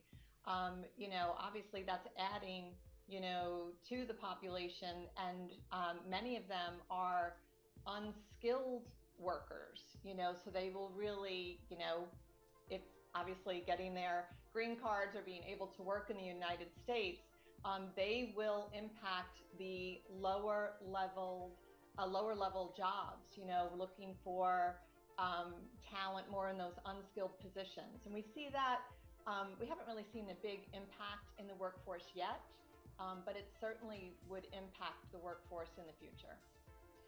What do you look for next then? So if there's some good and there's some bad, it's like a Rorschach test, right? When it comes to the jobs data, what's going to be the next data point that you're really paying attention to in the jobs numbers? Well, I think there's a couple things that we need to continue to watch. One thing is labor participation. If you look at the overall workforce, we're at about 62.5% labor participation. And then if you break that down, men over 20 years old were up at 70%, which is a pretty good number. Women for over 20 years old we're at 59%. So when I look at the overall job market, I'm also looking not only where is the job growth and who's adding, what's happening with wages, but are we getting people back to work in the United States? And are we seeing that labor participation start to tick up? And that's a very important indicator that I certainly watch. It's still at a very, very low rate. And we have some work to do, I think, in encouraging people that it is a good job market. There are opportunities out there. There's training opportunities out there, and certainly need to get that number up. I'll also be watching for revisions next month. Are the numbers getting continually revised downward? The temporary help sector is interesting to follow. Usually, if we're losing jobs in the temporary help services sector, that's not a good sign for the economy, because companies will lay off temporary workers first. And unfortunately, that has been declining for many months, which could show us that we're not out of this yet. There's definitely some softening. Joni, we appreciate your time. Thank you so much. Joni Biley, she is Employee Bridge Chief Workforce Analyst. Ever wondered how AI can change the game? Get ready to redefine new possibilities with the Sky Sport Native.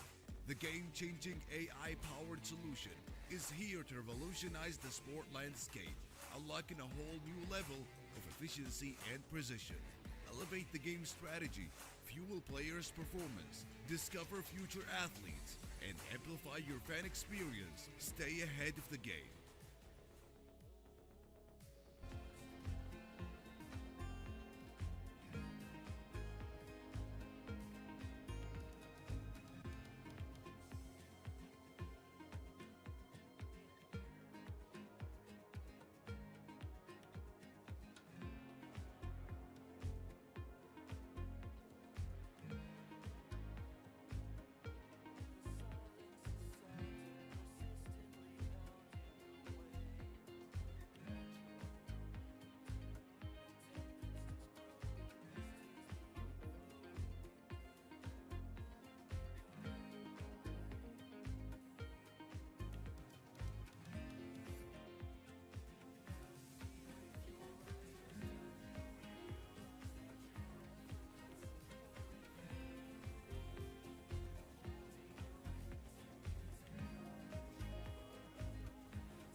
markets, headlines, and breaking news 24 hours a day on Bloomberg Radio, Bloomberg Television, and the Bloomberg Business app. This is a Bloomberg Business Flash.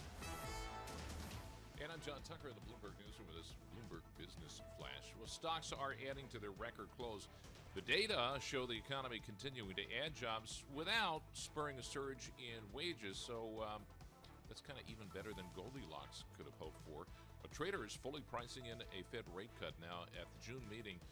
And, of course, the focus is going to shift to next week. That's the big data point with the Consumer Price Index, and that's going to be out on Tuesday for you. Advanced Micro Devices, the best performing stock right now in the S&P 500. That is up close to 5.4%. Worst performing stock, that's back to Costco Wholesale Corporation, down 5.25%. And then we have shares of Eli Lilly. They are declining right now, down 1.7%. Their Alzheimer's disease drug faces further delays in gaining approval from the FDA.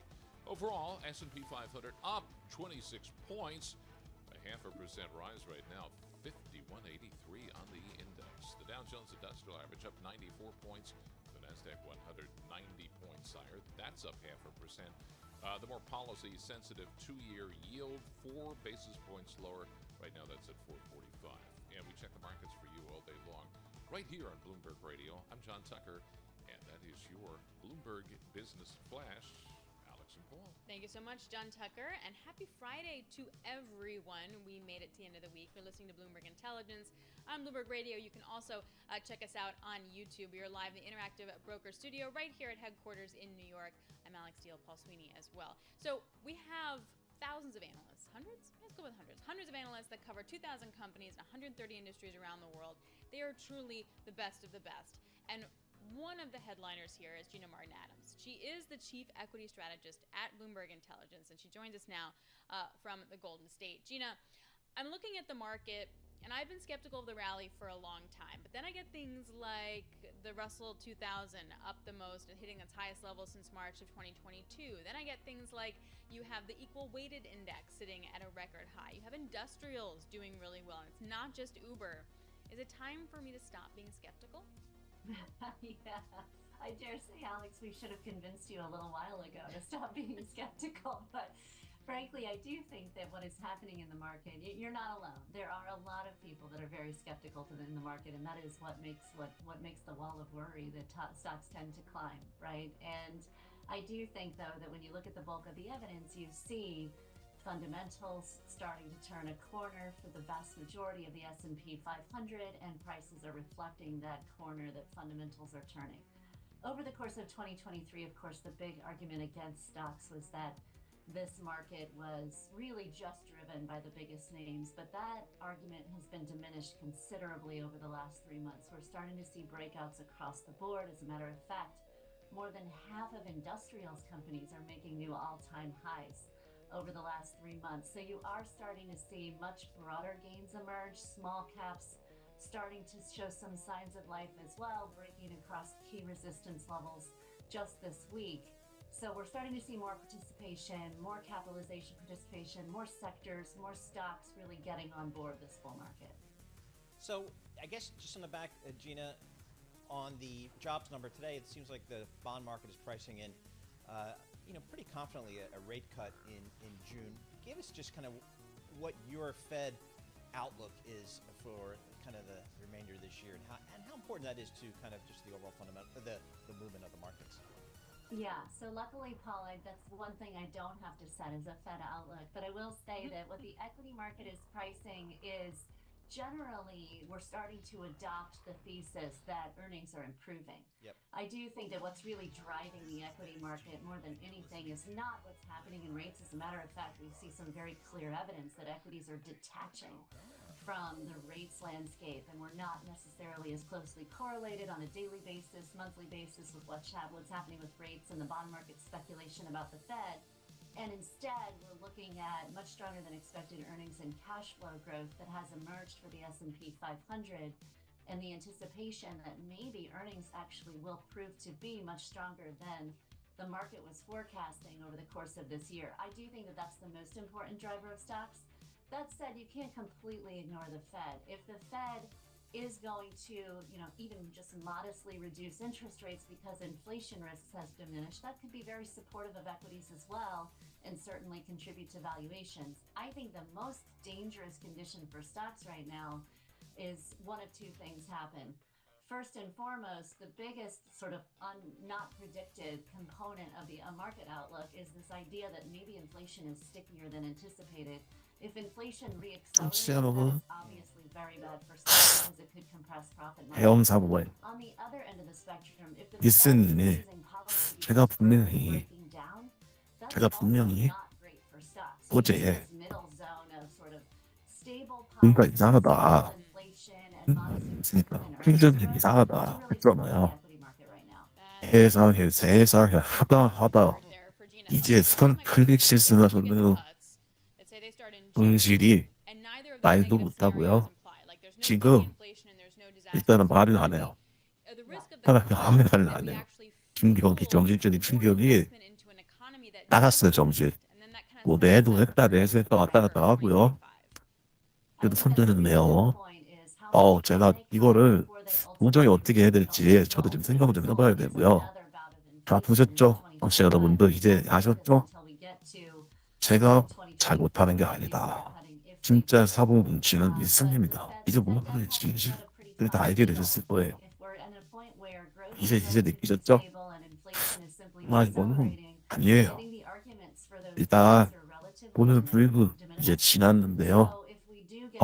이 사태를 또 우리는 수습을 해야 되고 그게 우리의 인생이고 우리 예술가 무료입장 보셨는데 또 올라가네요. 일단 나스닥은 제가 말씀드렸다시피 18,421을 돌파해서 올라가고 있습니다. 신고가하고 또 돌파하고 있고요. 제가 말씀드렸죠. 그 저항선 신고가를 돌파하는 순간 어디까지 갈지 모른다. 어디까지 맞죠? 자, 비트코인 실범을 바로 앞에 터치하려고 지금 하고 있고요. 제가 볼 때 7번분 넘을 것 같네요. 넘을 것 같아요. 미친 말이네요. 미친 말에 우리의 사랑스러운 예수님은 컨싸고 일주일 해놓은 자본을 날려버리고 맨날 돈이 어쩌고 하더니 진짜 제가 이제부터라도 정신 차리고 찾아와야 되잖아요. 잘못했으니까 파트너가 잘못했다고 욕할 수가 없는 거 아닙니까? 그러면 왜 이렇게 됐냐, 왜 이렇게 얌전히 되고 있냐? 이유는 제일 큰 이유는 애플입니다. 애플이 드디어 플러스 1.66% 상승하고 있고요. 마이크로소프트, 엔비디아는 말할 것도 없고 4.82%, 아마존 다 무대 얌전했어요. 지금 연물 채권 올라가고 있고요. 비트코인 미쳐 있고요. 달러 달러가 이런 그대로 돈도 그대로 나스닥은 계속해서 신고가 돌파. 자, 혹시 여러분 일단 편안한 늙은 보내시고 편안한 주말 보내시고요. 제가 방송을 시작하고 마감해야 될 것 같아요. 지금 리스님은 인싼 말도 할 수 있는 상태가 안 정신적인 충격이 넘어가져야 되는 정도예요. 이 레벨이 지금. 이거 이해해 주시죠? 패트로가 누가 이해하겠습니까? 그래도 찾아오겠다고 열심히 매매하고 있는 모습 좀 보십시오. 헬시스를 더라도 벌겠다고 저 모습. 네, 그런 모습이니까 자, 이번 주 한 주도 정말 모두가 고생 많이 하셨고요. 저희는 이제 또 잘못된 거 선수복구를 해야 되잖아요. 거기에 노력을 하겠습니다. 저희한테 응원을 하시는 메시지를 좋아요, 구독 부탁드리고요. 네. 여러분, 윤님, 안녕하세요. 좀 사고가 나서 말씀 부탁드리겠습니다. 이런 상황이니까 제가 지금부터 정신 차리고 장소하고 제가 창고 이걸 가갖고 찾아오겠습니다. 못 찾아오면 나가려면 로스포츠 쪽으로 기세가 또 됐는데 하는데 진행한 거 드디어 비트코인 제 말씀 맞죠? 역사적 7만 돌파해서 7만 100%입니다. 잠시만요. 잠시만요. 이거를 진행합니다. 이거 돌파했는지 보겠습니다. 잠시만요. 이걸 알려드려야죠. 이럴까요?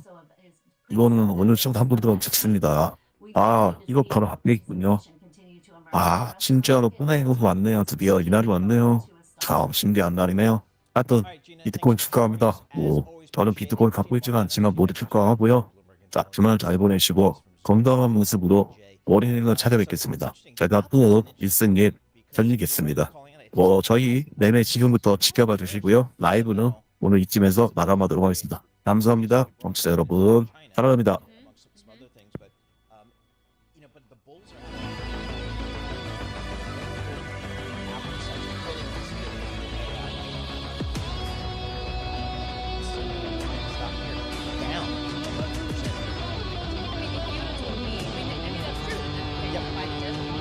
But if you would have told me a year ago that Apple was down 11% and that's a record high, I think right. So they've got to do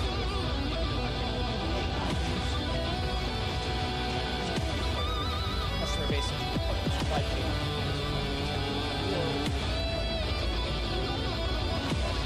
You called this you were like, this is a pure China company. Now, this is a China company. So how can you invest in Apple if China has problems? I thought that was a really interesting take. But and still, the it's Dan kind of Ives out there and the other bulls out there are saying, they'll work through it and there's still growth to go. And Sure. a lot of folks are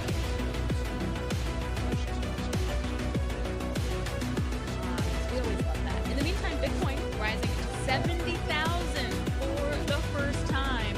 I feel like we need a Bitcoin bell if that's a thing. All right, let's go to Michael Barr now for World and National News. Michael. Thank you very much, Alex. Paul, John. President Joe Biden delivered a spirited State of the Union speech. Biden's speech, lasting a little over an hour, repeatedly took aim at Donald Trump. I made sure the most advanced American technology can't be used in China. Frankly, Delivering the Republican response, Senator Katie Britt of Alabama called out Biden's aim.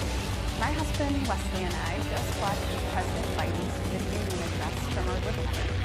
And what we saw was the performance of someone who has actually been in office for longer than I've been alive. Senator Britt is 42. An Army soldier at Fort Campbell, Kentucky, has been charged with selling military secrets to China. The Justice Department says Sergeant Corbin Schultz worked as an intelligence analyst.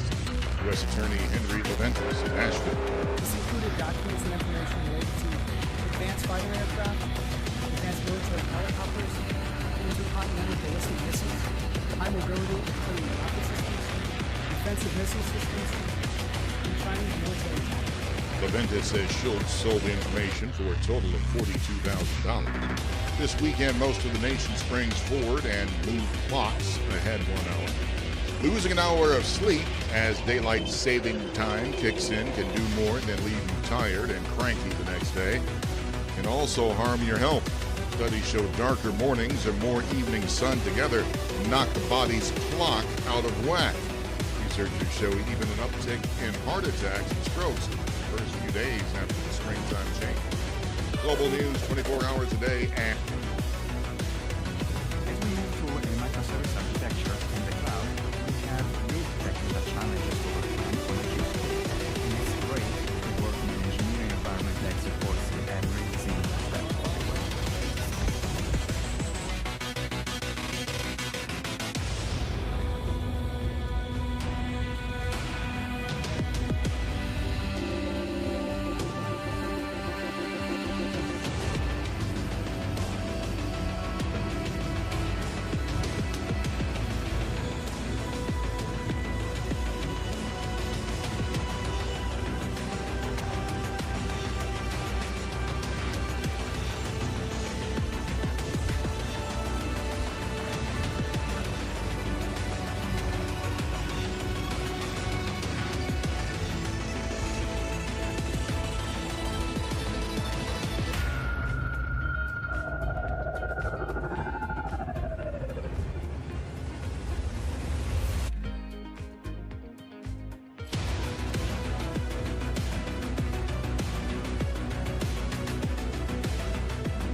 500 finishing at a record, and that suggests breadth is improving. And right now, the outperformer as far as the indexes go, that's the Russell 2000, up 1.2% today.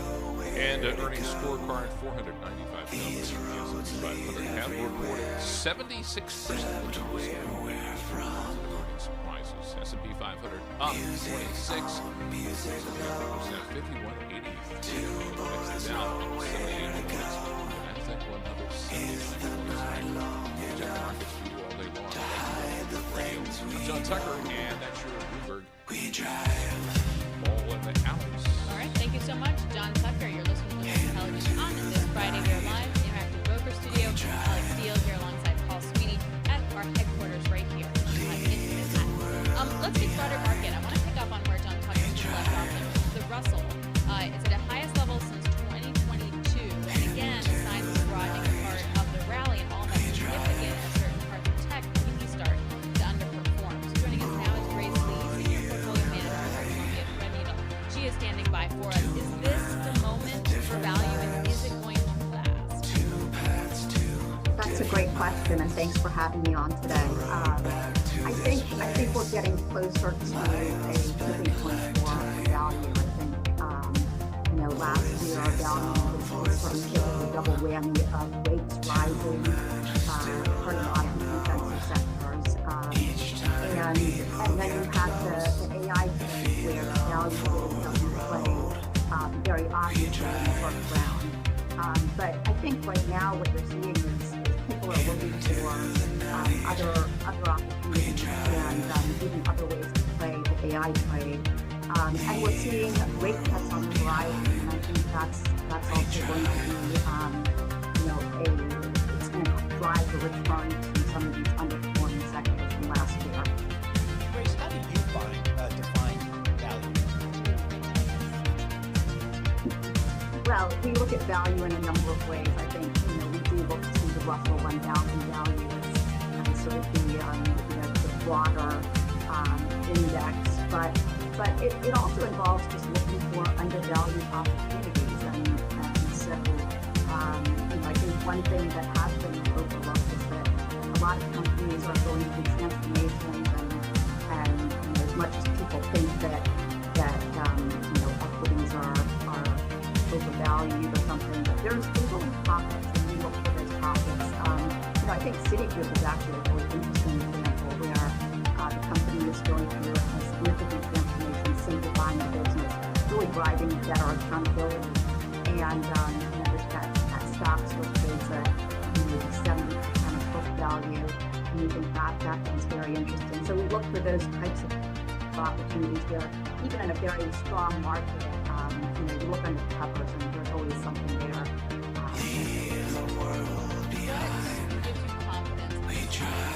Will be different. I mean, I feel like value, specifically small caps, had their chance, their moment last year. It just didn't last for very long. What do you think? Well, I think it does feel like there's always one step forward, two steps back for value, and I think to a certain extent you can certainly extend that to small caps. But I think over the long term there is mean reversion, and it's always hard to pinpoint exactly what will drive that and when that will happen. But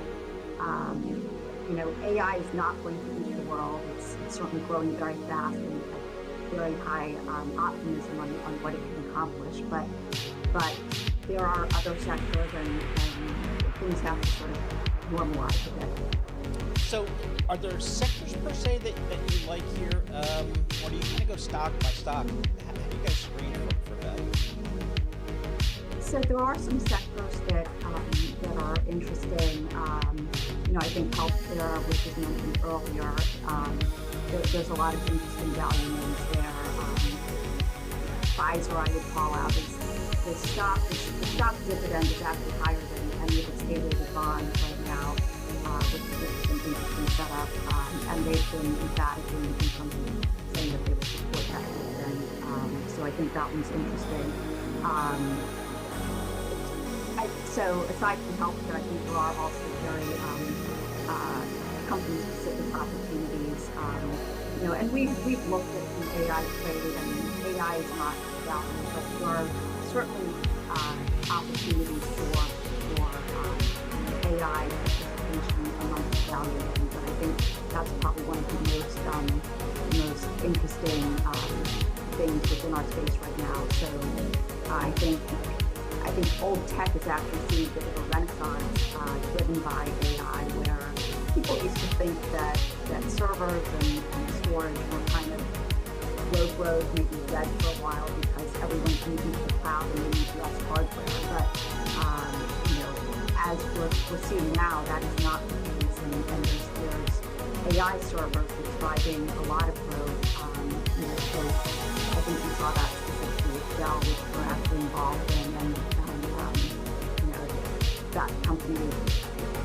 It was not initially an AI play for us. It was really that PCs are going to see a refresh cycle. Servers and storage will certainly pick up. And they might gain a little bit from AI. It looks like the market thinks they're going to gain a lot more from that. Then you've got old companies like IBM, which I think, again, has really transformed itself over the last couple of years and become more of a software and services company, which is not how you think of the traditional IBM. Yeah, and that's exactly what we pointed out at Paul in particular after earnings for Dell. Like that stock just like shooting up. Like, oh right, Dell's still around. They do stuff. You also like some utilities. Why?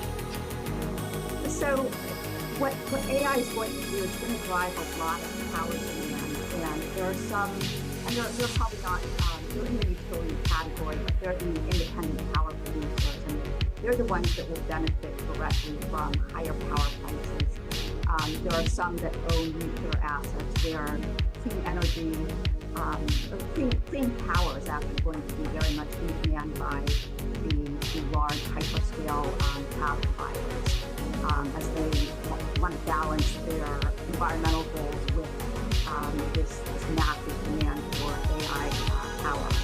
So I think there's opportunities there, and I think that companies that own power producing assets, and especially nuclear assets, are very well positioned.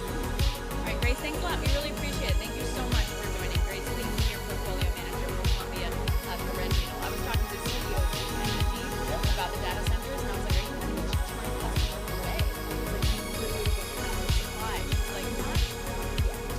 As in, like, that for the portfolio the manager has gone so far, so fast. I guess where are these data centers?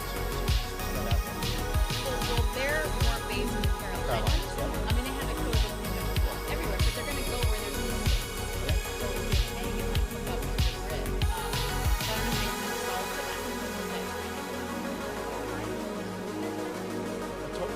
But even though you have like higher yield. Oh, I see what you're saying. Yeah. No, that's a good one. Not, I guess, on a market basis. Don't buy Apple. Less than 1%. And that $100 billion in free cash flow, you think they buy back a ton of stock, but how about a 3% dividend yield? That's been my pitch to Tim Cook. He's not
And I'm John Tucker. So we'll look at some of the company stories we follow. Let's start off with the Eli Lilly shares. They are down almost 1%. Their Alzheimer's disease drug faces further delays in U.S. regulators are planning to hold a hearing with external advisors to explore just how safe the therapy is and just how well it works. The FDA decision to hold an advisory panel hearing, that's actually a major surprise. Comes just months before the FDA was expected to rule on approving this drug. They want to hear from outside experts to, quote, further understand topics related to evaluating the safety and efficacy of the drug. And U.S. investigators looking into another incident involving Boeing 737 MAX airliner. This is a case in which the plane's rudder system malfunctioned as pilots were landing. Pilots on a United Airlines holding 737 MAX 8 kettles that control the rudder became stuck as they touched down at Newark Liberty Airport February 6th. The incident is the latest involving Boeing's top-selling jetliner, which was burned worldwide in 2019. The second of two fatal crashes that killed 336 people. Earlier this year, a panel covering an unused door in the 737 MAX 9 remember that flew over the plane because it wasn't properly attached to the bolts. And for the first time, women will don Major League Baseball jerseys in MLB. The show is the long-running popular video game. It's made by Sony San Diego Studio. MLB The Show 24 will debut the option to create and play a female player in a reinvented version of the game's career mode. Go to the show. This is Bloomberg Intelligence with Alex Steele and Paul Sweeney on Bloomberg Radio. Happy Friday, everybody. You're listening to Bloomberg Intelligence. I'm Alex Steele here along with Paul Sweeney and John Tucker. We are live from the Interactive Broker Studio right here in New York. You can catch us on the radio, obviously, and also live on YouTube. Let's get you some world and national news right now with Michael Barr. Michael? Thank you very much, Alex, Paul, John. President Joe Biden delivered a spirited State of the Union speech before a joint session of Congress last night. Biden laced into GOP frontrunner Donald Trump without mentioning him by name.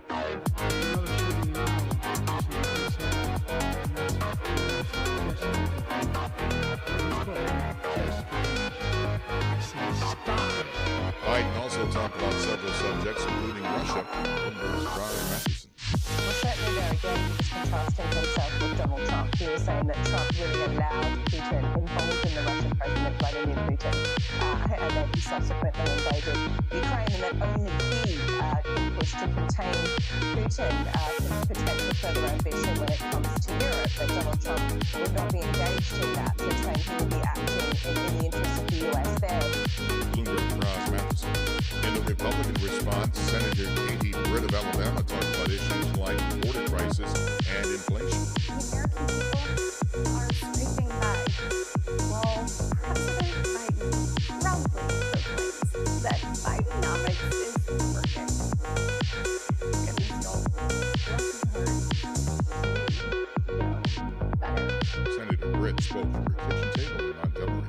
France held a historic ceremony today to put the right to abortion in its constitution. It comes as the world marks International Women's Day. An emergency landing in Los Angeles for a United Airlines flight bound for Japan. A wheel fell off shortly after takeoff from San Francisco. This man was one of 235 passengers on board who said, "We lost a what?" Obviously, when you are missing a wheel, just landing, you get nervous about that. Are we going to crash? Are we going to... just all those things kind of run through your mind. The wheel crashed into a parking lot, damaging several cars. Global news 24 hours a day and whenever you want it with Bloomberg News Now. I'm Michael Barr, and this is Bloomberg. These are all the headlines you want when you are on when you're flying. This is cool. Okay. Yeah, that'd be great. Meanwhile, other people going to spring break. Miami. This is an amazing article. Apparently, Miami is breaking up with spring breakers. So Miami's just fed up with the rowdy college kids doing the sort of thing that rowdy college kids do, and they spend $250,000 on a campaign to create a video that declares breaking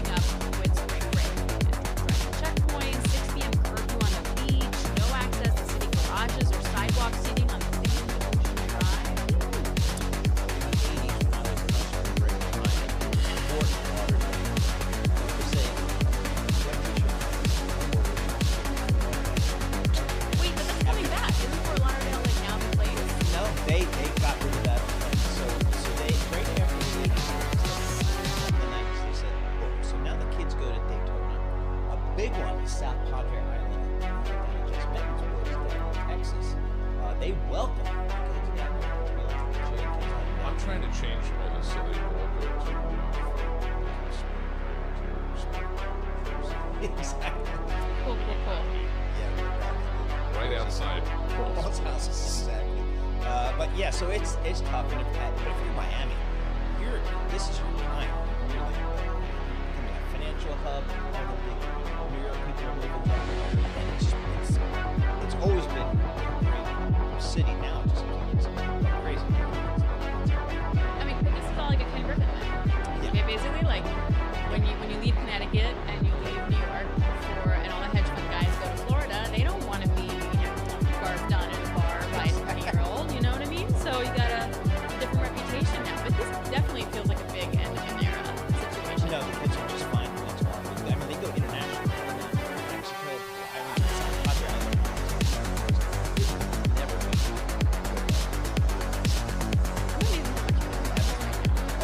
We're like,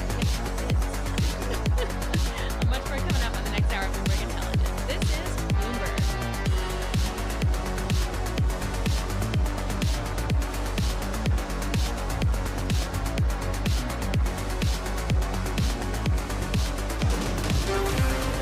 This is Bloomberg Intelligence with Alex Steele and Paul Sweeney. The real outperformance has been U.S. corporate high yield. Are the companies lean enough? Have they trimmed all the fat? The semiconductor business is a really cyclical business. Breaking market headlines and corporate news from across the globe. Do investors like the M&A that we've seen? These are two big-time blue-chip companies. The window between the peak and cut changing super fast. Bloomberg Intelligence with Alex Steele and Paul Sweeney on Bloomberg Radio. All right, coming up in this hour in our C-suite discussion, we're going to check in with Virginie Dubois, CFO of Arcadis. Arcadis is global design, engineering, and management consulting companies. We're going to see what's happening in that business right there. And it's Friday. That means we talk municipal bonds, and we'll do that with Amanda Albright. Alex is all fired up to talk muni bonds. Sunny Bunnell, co-founder and CEO at Motto, on navigating the future in the face of rapid AI advancements and how visionary leadership serves as a catalyst for competitive advantage. So we've got all that coming up in this hour. Let's kick it all off with Mr. John Clark on Bloomberg Business Flash. All right, Alex and Paul, stocks are adding to Thursday's record close. We have 8 of the 11 major industry groups in the S&P 500. They are higher right now. Communication services is in the lead. The unemployment rate did climb to a 2-year high for the month of February and the day this morning. Wage growth that slowed